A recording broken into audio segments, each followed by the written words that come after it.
الحمد لله وحده والصلاة والسلام على من لا نبي بعده وعلى آله وأصحابه ومن تبعهم أجمعين.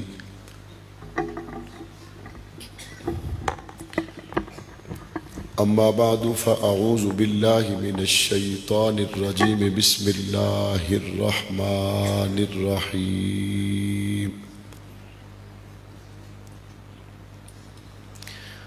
إنا عرضنا الأمانة على السماوات والأرض والجبال فأبين أن يحملنها وأشفقن منها وحملها الإنسان. صدق الله العظيم وبلغنا رسوله النبي الكريم ونحن على ذلك لمن الشاهدين والشاكرين والحمد لله رب العالمين. محبت کے ساتھ بآواز بلند درود پاک پڑھنے کی سعادت حاصل کریں. اللهم صل على محمد وعلى آل محمد كما صليت على إبراهيم وعلى آل إبراهيم إنك حميد مجيد. اللهم بارك على محمد وعلى آل محمد كما باركت على إبراهيم وعلى آل إبراهيم إنك حميد مجيد. معزز و محترم حضرات علماء کرام، بزرگان دین، نوجوانان اہل و سنت، آج کی یہ خوبصورت تقریب مسجد کمیٹی و ختم نبوت یونٹ کے زیر اہتمام ان حفاظ کے اعزاز میں انعقاد پذیر ہے جنہیں اللہ تعالیٰ نے یہ توفیق عطا فرمائی کہ انہوں نے قرآن مجید کو اپنے سینے میں محفوظ کیا. دل کی گہرائیوں سے تمام حفاظ کو مبارکباد پیش کرتا ہوں. ان کے اساتذہ کرام جن میں بالخصوص حضرت مفتی صاحب کی گوناگوں محنتیں، کوششیں، کاوشیں قابل تحسین ہیں. اللہ تعالیٰ قرآن مجید کی برکات اس مدرسے کو، مسجد کو، اہل علاقہ کو اپنی شان کے مطابق نصیب فرمائے. جو قرآن مجید ان بچوں نے اپنے سینے میں محفوظ کیا، مفسرین نے لکھا کہ یہ وہی قرآن مجید ہے جس کو جب پہاڑوں پر پیش کیا گیا تو وہ باوجود بلند و بالا مضبوط ترین مخلوق ہونے کے، جب بات قرآن مجید کو لینے کی آئی تو انہوں نے کہا ہمارے اندر سکت نہیں ہے.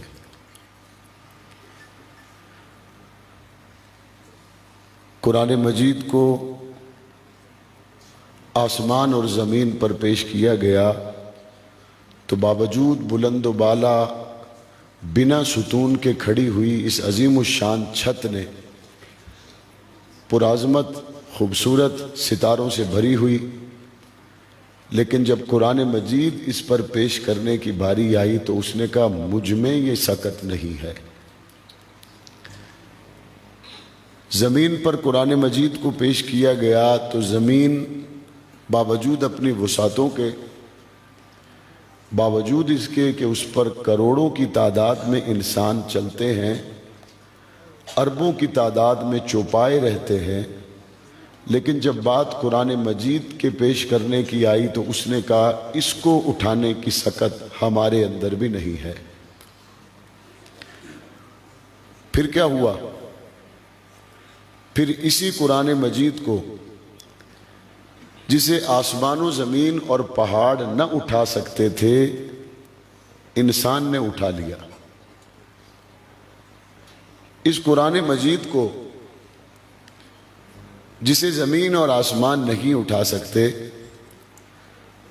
اگر آپ اس آیت کریمہ کو پڑھنے کے بعد اسی قرآن مجید کو کسی رحل پر رکھیں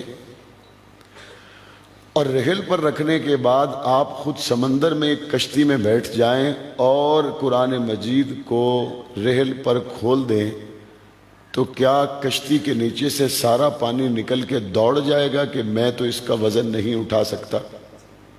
ایسا تو نہیں ہوتا۔ اسی قرآن مجید کو پہاڑ نہیں اٹھا سکے۔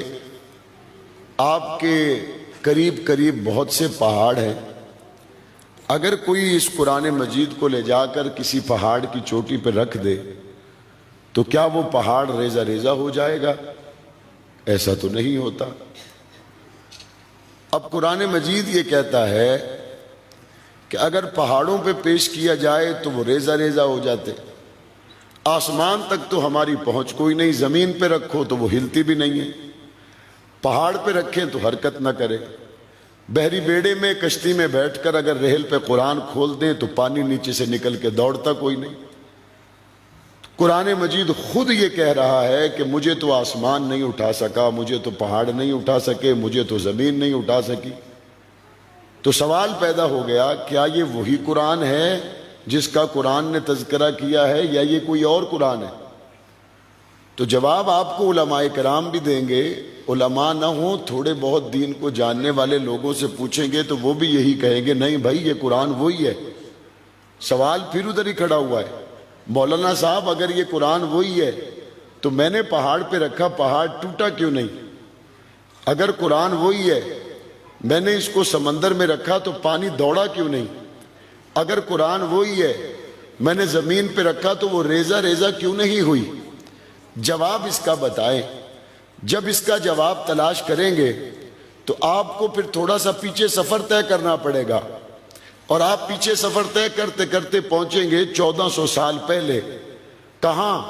آپ 1400 سال پہلے مکہ میں پہنچیں گے، آپ 1400 سال پہلے مدینہ میں پہنچیں گے، آپ 1400 سال پہلے غار ثور میں پہنچیں گے، آپ 1400 سال پہلے بدر، احد، حنین، خندق میں پہنچیں گے۔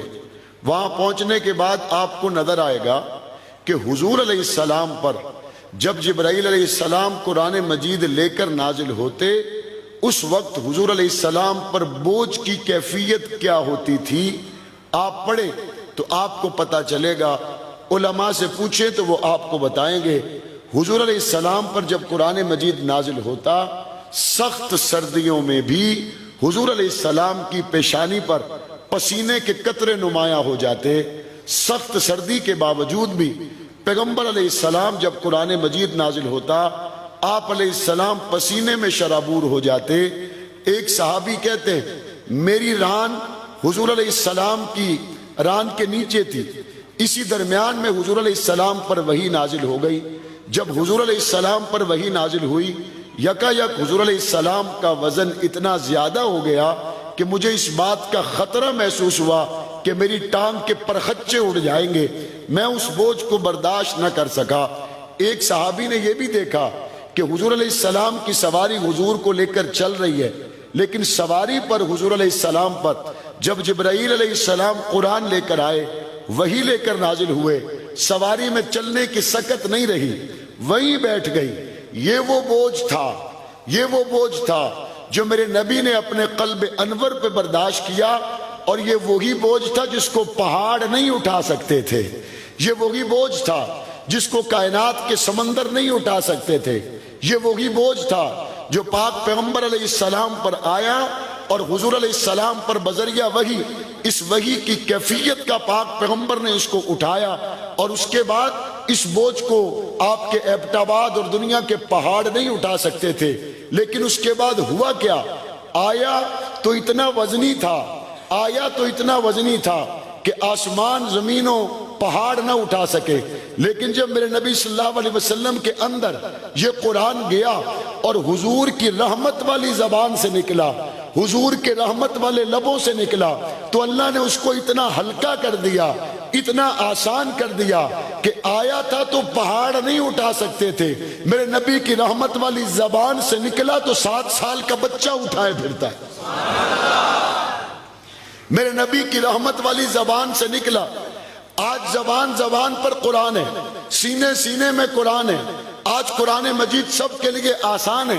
اب اس کو دوسری طرف سے دیکھا جائے تو قرآن مجید کا ایک ایک حرف میرے نبی کی رحمت پر دلیل ہے. قرآن مجید کا ایک ایک نقطہ میرے نبی کی رحمت ہے.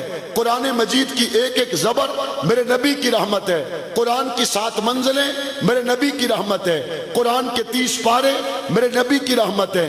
قرآن کے 540 رکوع میرے نبی کی رحمت ہے. قرآن کی 6000 سے زائد آیتیں میرے نبی کی رحمت ہے. اب قرآن مجید جب جب کوئی پڑھے گا کلام اللہ کا ہے، رحمت مصطفیٰ کی ہے. کلام اللہ کا ہے، رحمت للعالمین کی زبان سے نکلا. اللہ نے اس کو آسان کر دیا، نرم کر دیا. آج چھوٹے چھوٹے بچے اس کو پڑھتے ہیں اور اللہ تعالیٰ نے جن سینوں میں قرآن مجید محفوظ کر دیا، آپ دیکھتے ہیں جس غلاف کی نسبت قرآن سے ہو جائے اسے کو نیچے گرنے نہیں دیتا. جس رحل کی نسبت قرآن سے ہو جائے اسے کو نیچے گراتا نہیں ہے. جس تختی کی نسبت قرآن سے ہو جائے اس کو کوئی پیروں کے نیچے رونگتا نہیں ہے. جس کاغذ کی نسبت قرآن کے حروف سے ہو جائے اس کو چوما جاتا ہے، اونچی جگہ پہ رکھا جاتا ہے. اور جس سینے کی نسبت قرآن سے ہو جائے، آپ دیکھتے نہیں اذان کے بعد وکیل بھی مسجد میں آتا ہے، ڈاکٹر بھی مسجد میں آتا ہے، پائلٹ بھی مسجد میں آتا ہے، بڑا تاجر بھی مسجد میں آتا ہے. صفیں بن جاتی ہیں اور تلاش کیا جاتا ہے دیکھو قرآن کا قاری کہاں ہے. تلاش کیا جاتا ہے دیکھو قرآن پڑھنے والی زبان کہاں ہے. یہ غریب کا بچہ ہی کیوں نہ ہو، وکیل، ڈاکٹر، انجینئر، پائلٹ سارے پیچھے کھڑے ہو کر قرآن کے قاری کو آگے کھڑا کر کے بتاتے ہیں قرآن دنیا میں پیچھے ہونے کے لیے نہیں، قرآن دنیا میں آگے ہونے کے لیے آیا. ہم نے قرآن مجید کے ساتھ کیا کیا؟ ہم نے قرآن مجید کا جو دائرہ طے کیا وہ یہ تھا کہ جرگے میں قسم لینی ہو تو قرآن، بیٹی کو گھر سے رخصت کرنا ہو تو سر پہ قرآن. ہم نے قرآن کا جو دائرہ طے کیا وہ یہ ہے کہ قرآن مجید پہ حلف لیا جائے، وہ یہ ہے قرآن مجید کے اوپر غلاف چڑھائے جائیں، وہ یہ ہے قرآن مجید کو خوشبو لگائی جائے، وہ یہ ہے قرآن کو محبت سے دیکھا جائے، وہ یہ ہے قرآن کو محبت سے پڑھا جائے. کوئی شک نہیں قرآن کی محبت میں یہ سارے عمل اللہ کو بڑے پسند ہیں. لیکن یاد رکھیے قرآن مجید صرف اس لیے نہیں آیا کہ قرآن مجید کو سنا جائے، قرآن صرف اس لیے نہیں آیا کہ قرآن کو پڑھا جائے. قرآن کے اندر ایک ایسا ضابطہ بیان کیا گیا ہے جو قیامت تک کی انسانیت کے لیے ایسا بہترین ضابطہ ہے کہ اس سے بہتر ضابطہ نہ اس سے پہلے آیا نہ اس کے بعد آ سکتا. لیکن مسئلہ کیا ہے؟ جن کا قرآن مجید سے شوق اور محبت تھا انہوں نے بھی اپنے لیے 10 جنت کی ٹکٹیں لینے تک قرآن کو روک لیا. ایک بچہ حافظ بناؤ، 10 جنت کی ٹکٹیں لو اور اس کے بعد بچے کو کاروبار کرا دو. قرآن مجید کو زندگی گزر گئی، نماز تراویح میں سنتے رہے لیکن یہ پتہ نہیں قرآن میں ہے کیا. زندگی گزر گئی قرآن مجید کو پڑھتے رہے لیکن یہ پتہ نہیں قرآن نے کہا کیا ہے. قرآن مجید کو دیکھتے سنتے عمریں تمام ہو گئی. قرآن مجید کے ساتھ محبت کا، پیار کا رشتہ قائم ہے. نسلیں گزر گئی، عمر 35 50 60 سال 70 سال ہو گئی. زمانے کی ہر خبر کا اس کو پتہ ہے لیکن آج تک نہیں پڑھ سکا کہ اللہ نے قرآن میں مجھے کیا کہا ہے. اور اس جہالت کا سب سے بڑا نقصان کیا ہوا؟ اس جہالت کا سب سے بڑا نقصان یہ ہوا بات قرآن کی تھی، خود قرآن کو پڑھا نہیں. جن علماء کرام نے قرآن مجید کی ان باتوں کو آپ کے سامنے رکھا تو جہالت کی وجہ سے یہ کہنا شروع کر دیا کہ یہ بات قرآن کی نہیں ہے، یہ بات مولوی کی بات ہے. جہالت کی وجہ سے یا کسی کی لگائی کی وجہ سے اس ٹریک پہ چلنا شروع کر دیا. یہ بات مولوی کی ہے، یہ بات قرآن کی نہیں ہے. او بھائی قرآن پڑھ کے دیکھو، ختم نبوت کا عنوان مولویوں کا نہیں ہے، قرآن کا عنوان ہے. صحابہ اور اہل بیت کی حرمت کا عنوان مولویوں کا عنوان نہیں ہے، قرآن کا عنوان ہے.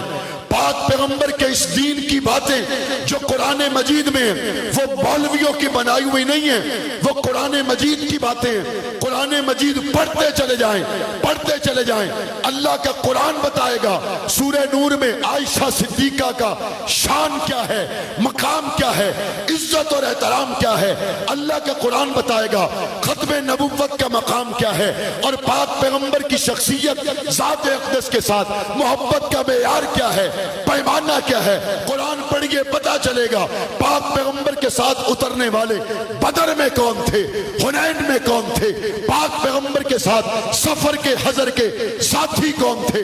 قرآن بتائے گا جن کو قرآن اولئک ہم المؤمنون حقا کہتا ہے وہ لوگ کون تھے، پیٹ پہ پتھر باندھنے والے کون تھے، مصیبتیں برداشت کرنے والے کون تھے، پاک پیغمبر کا ہر حال میں ساتھ دینے والے کون تھے۔ جب قرآن نہیں پڑھا تو آسان راستہ تلاش کیا، نہیں جی قرآن کی بات نہیں، یہ مولوی کی بات ہے۔ ایک بات آج طے کر لیں، ان حفاظ اکرام نے جو قرآن مجید پڑھا، ان کے والدین ان کو قرآن مجید کا ترجمہ ضرور پڑھائیں گے۔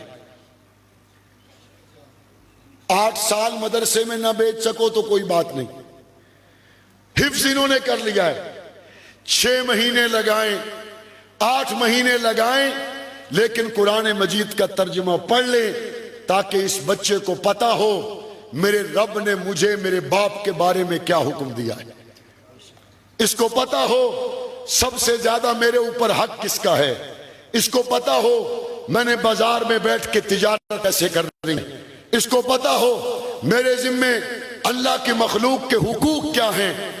اگر قرآن مجید پڑھے تو قرآن مجید کو پڑھنے کے بعد جو بات انسان کے ذہن میں فوراً آتی ہے وہ یہ ہے اللہ اپنے بندوں کو بخشنا چاہتا ہے، اللہ اپنے بندوں کو جلانا نہیں چاہتا۔ اگر اللہ نے اپنے بندوں کو جلانا ہوتا تو اللہ اپنے محبوب پیغمبر کو طائف کی وادی میں نہ بھیجتا۔ اگر اللہ نے اپنی اس مخلوق کو جلانا ہوتا اور اللہ چاہتے کہ میں اپنی اس مخلوق کو تباہ و برباد کروں، اللہ ڈائریکٹ اپنے کلام سے قرآن مجید کے ذریعے کبھی حضور کی لاڈلی امت سے مخاطب نہ ہوتے۔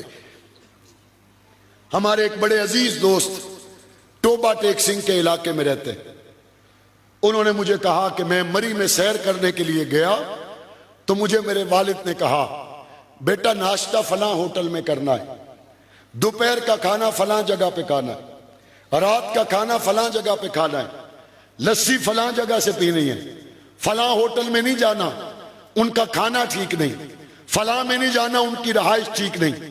میں نے کہا ویسے بہت سے نوجوان سیر و سیاحت کے لیے جاتے ہیں لیکن ایسا محبت کرنے والا باپ ہم نے کم ہی دیکھا ہے جو 4 دن کے لیے جانے والے بیٹے کو کھانے کا ہوٹل بھی بتائے، رہنے کا ہوٹل بھی بتائے، چائے پینے کا کھوکھا بھی بتائے، لسی اور کھانے اور سالن کی تفصیلات بھی بتائے۔ میں نے اس کی بات کو سنا، میرے دل میں وہ بات بیٹھ گئی کہ اس کا باپ اس سے کتنی محبت کرتا ہے۔ اس نے اس کو ایک ایک بات بتائی ہے، میرے ذہن میں یہ بات بیٹھ گئی۔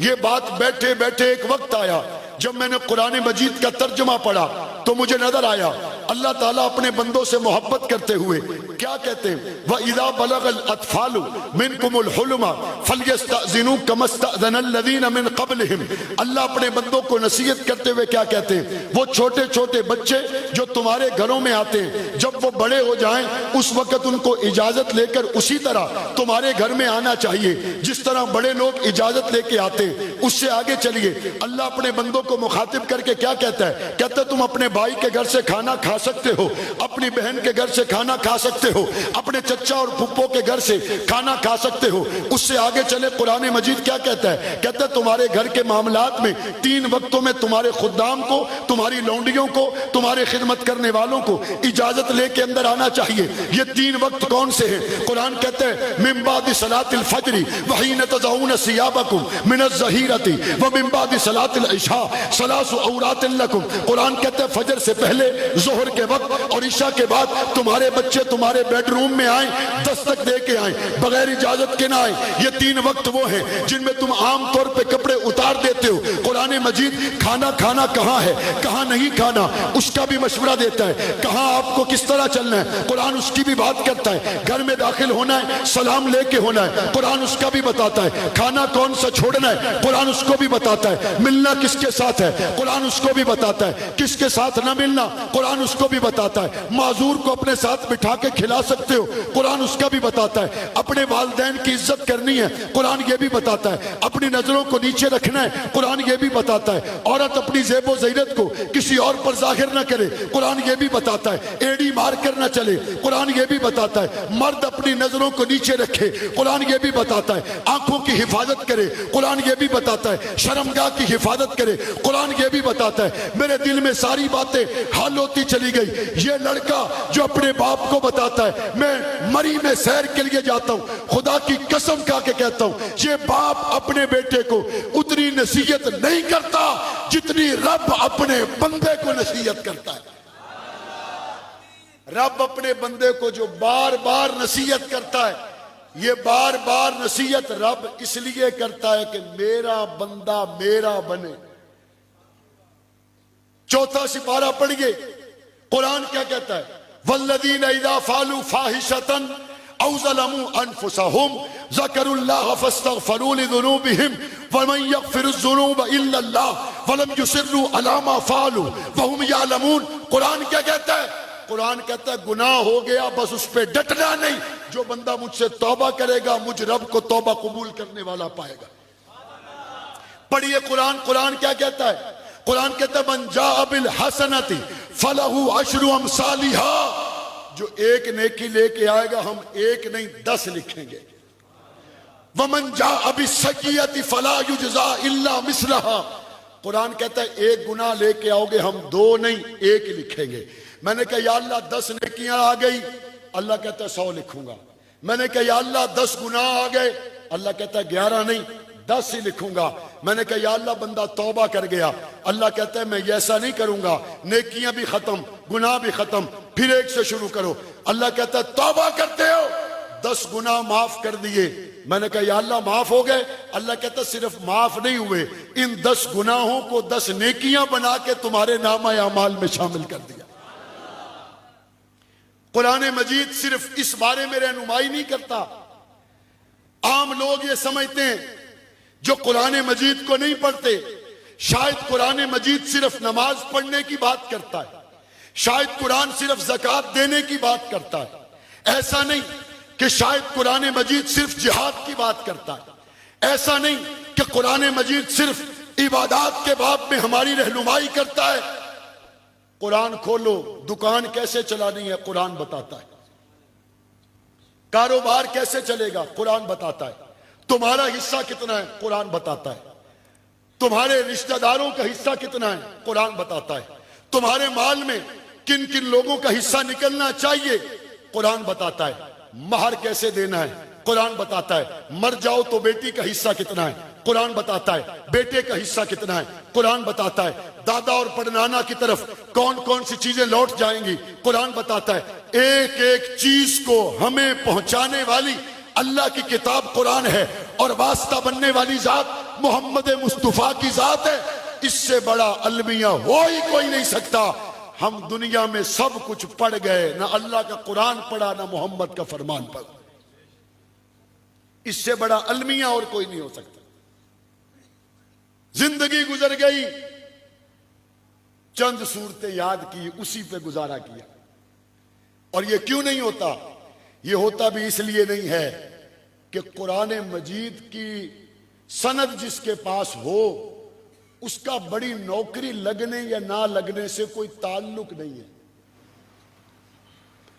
اگر آج حکومت پاکستان یہ قانون پاس کرے، آج ہی پاس کرے کہ جس نے قرآن مجید ترجمے سے پڑھا ہوا ہوگا صرف سرکاری نوکری اسی کو ملے گی، باقی کسی کو نہیں ملے گی۔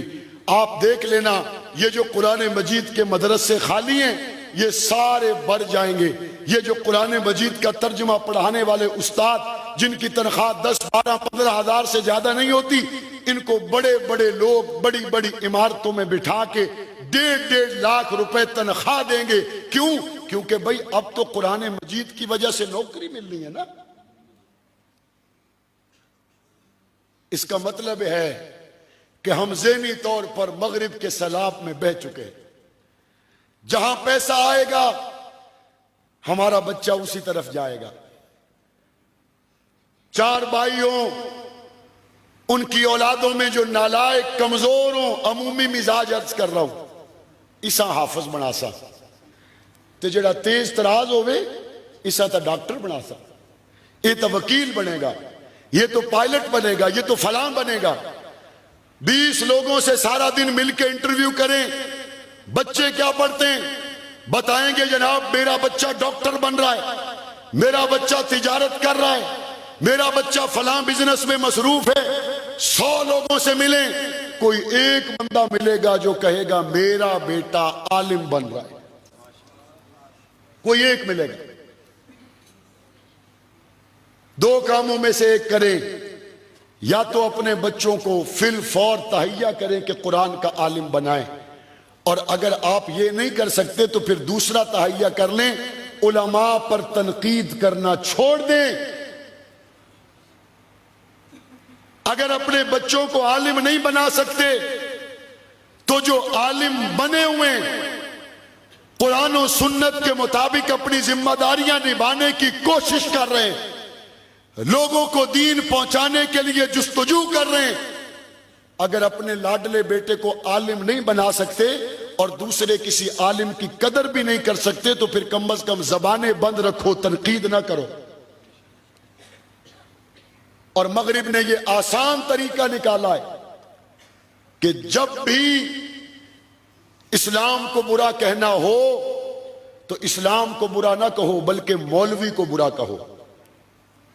اسلام کو ڈائریکٹ برا کہیں گے تو مسلمان گلے سے پکڑ لیں گے، لیکن جب مولوی کو برا کہیں گے اس وقت پھر بات بن جائے گی. علماء سے لوگوں کو دور کرو، علماء سے لوگوں کو ہٹاؤ، لوگوں کو مذہب بیزار بناؤ، منبر و محراب سے ان کا تعلق توڑو. یہ سارا پروپیگنڈا مغرب کی طرف سے چلنے والی ہواؤں کے نتیجے میں صرف اس لیے کیا جا رہا ہے کہ اس وقت مغرب کی طرف سے بننے والا نظام در حقیقت قرآن مجید کے مخالف ایک نظام ہے. مدرسوں کی مخالفت، علماء کی مخالفت کیوں کی جاتی ہے؟ بعض دفعہ ہمارے لوگ کہتے ہیں مولانا صاحب سمجھ سے بالا تر ہے، مدرسے میں پڑھنے والے معصوم بچوں سے امریکہ کو کیا تکلیف ہے؟ مدرسے میں پڑھانے والے اساتذہ پھٹے پرانے کپڑوں میں ٹوٹی ہوئی چٹائی میں بیٹھ کر قرآن پڑھاتے ہیں، ان سے مغرب کو کیا تکلیف ہے؟ ہاں مغرب کو ان سے تکلیف ہے، اور تکلیف یہ ہے مغرب کی طرف سے آنے والا نظام اور قرآن مجید میں پڑھایا جانے والا نظام یکسر مختلف ہے. وہ آپ کی ٹوٹی ہوئی چٹائی کو نہیں، وہ آپ کے مدرسے اور مسجد کے ٹوٹے ہوئے لوٹے اور وضو خانوں کو نہیں، وہ اس بات کو دیکھتے ہیں کہ انسانوں کے بنائے گئے نظام کے مقابلے میں یہ محمد عربی کے سینے پہ اترنے والے قرآن کو پڑھانے والے ایک دن اس ملک میں اور دنیا میں حضور کے نظام کو لانے کی کوشش کریں گے. لہذا اس کوشش کے اعلیٰ کار بننے والے علماء ہیں، اور ان علماء کرام کو پہلی فرصت میں ہٹا دیا جائے، اور اگر نہ ہٹائیں تو عام مسلمان عوام کو ان سے دور کر دیا جائے. لیکن یہ ان کی بھول ہے. آپ کے ہمسائے ملک افغانستان میں 44 ملکوں نے مل کر حملہ کیا پھٹے پرانے کپڑوں والوں پر، اور لوگوں نے جا کے ان کو سمجھایا آپ اپنی حالت پر رحم کریں، آپ کی پوزیشن کمزور ہے، آپ دنیا کی طاقتوں سے نہیں لڑ سکتے. انہوں نے کہا بس فرق اتنا ہے، تمہاری نظر اسباب پر ہے، ہماری نظر مسبب الاسباب پر ہے. پھر اس کے بعد کیا ہوا؟ 20 سال کے بعد پھر نتیجہ نکلا، ٹینکوں والے ہار گئے، ایٹم والے ہار گئے، توپوں والے ہار گئے، اسلحہ والے ہار گئے، بارود والے ہار گئے، اللہ کے قرآن والے، محمد کے فرمان والے جیتے یا نہیں جیتے؟ جیتے یا نہیں جیتے؟ آج مغرب کو سب سے بڑی پریشانی مدرسوں سے، سب سے بڑی پریشانی مساجد سے، داڑھی پگڑی والے اس طبقے سے ہے، علماء کرام سے ہے، جو آج 1400 سال کے بعد بھی گنبد خضراء کے ساتھ اپنی نسبتوں کو قائم رکھ کر نبوی دیے جلائے ہوئے ہیں۔ اس اندھیری دنیا میں یہ مدرسے روشنی کے جزیرے ہیں، اس اندھیری دنیا میں یہ روشنی کے جزیرے جن میں میرے نبی کے وحی کے علوم کو پڑھایا جاتا ہے۔ ہمارے وفاقی وزیر منہ اٹھا کے کہتے ہیں ہم مولویوں کی وجہ سے پیچھے رہ گئے، ویسے تو دنیا چاند پہ پہنچ گئی، مولویوں کی وجہ سے پیچھے رہ گئے۔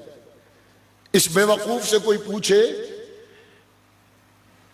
جو یونیورسٹیوں میں فنون پڑھائے جاتے ہیں ان کے مراکز امریکہ اور یورپ ہیں، مدرسوں میں جو علوم پڑھائے جاتے ہیں ان کے مراکز مکہ اور مدینہ ہیں۔ مکہ اور مدینہ ہیں کہ نہیں؟ آپ اپنی یونیورسٹیوں میں جن فنون کو پڑھاتے ہیں ان کے مرکز یورپ اور امریکہ ہیں۔ کیا آپ نے اپنی یونیورسٹیوں کو اس قابل کیا کہ آج آپ کے پڑھے ہوئے کو امریکہ اور یورپ کی یونیورسٹیوں میں استاد رکھ لیا جائے؟ ہے کوئی ایسا قابل؟ ہمارے وحی کے مرکز مکہ اور مدینہ ہیں۔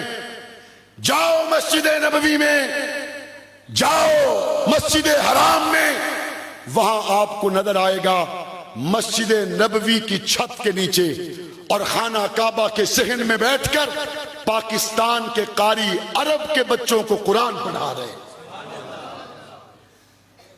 عمران خان صاحب کو 12 مہینے ایک ہی فکر ہے کہ کسی طریقے سے باہر سے لوگ یہاں پہ آئیں، اور یہاں پہ لوگ آئیں، ڈالر خرچ کریں اور دوسرے ملکوں کو یہاں پہ ہم انگیج کرنے کا کوئی منصوبہ لانچ کر سکیں۔ میں نے کہا خان صاحب ہمت کریں، آپ اپنی یونیورسٹی کے داخلے کھول دیں اور امریکہ اور یورپ اور سارے عرب کو کہیں جناب ہماری یونیورسٹیاں حاضر ہیں، اس میں اپنے بچوں کو بھیجو پڑھنے کے لیے۔ تو خان صاحب جواب میں کہتے ہیں مولانا آپ کو پتہ ہی ہے ہماری یونیورسٹیوں کی حالت کیا ہے، ہمارے بچے وہاں پڑھنے جاتے ہیں، ان کے بچے یہاں پڑھنے نہیں آئیں گے۔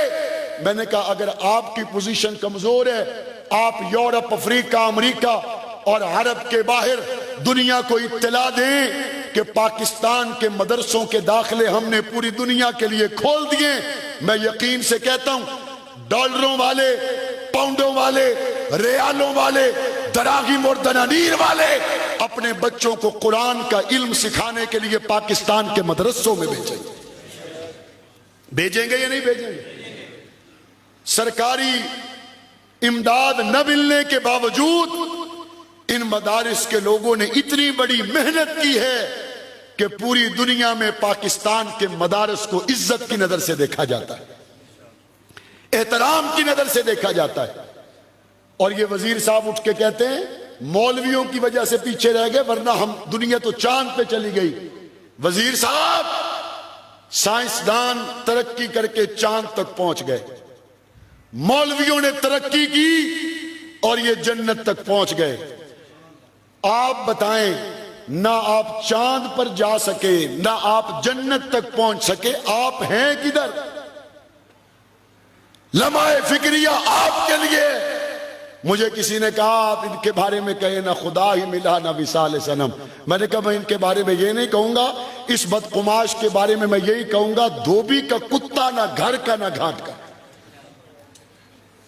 مدارس کے خلاف زبان درازی کرتے ہو، مدارس کے خلاف بھونکتے ہو، مدارس کے لوگوں نے چٹائیوں پر بیٹھ کر قال اللہ اور قال رسول پڑھ کے کیا انہی مدرسوں نے یورپ اور امریکہ کی آنکھوں میں آنکھیں ڈالنے والے لوگوں کو پیدا نہیں کیا، غیرت مند غیور لوگوں کو پیدا نہیں کیا؟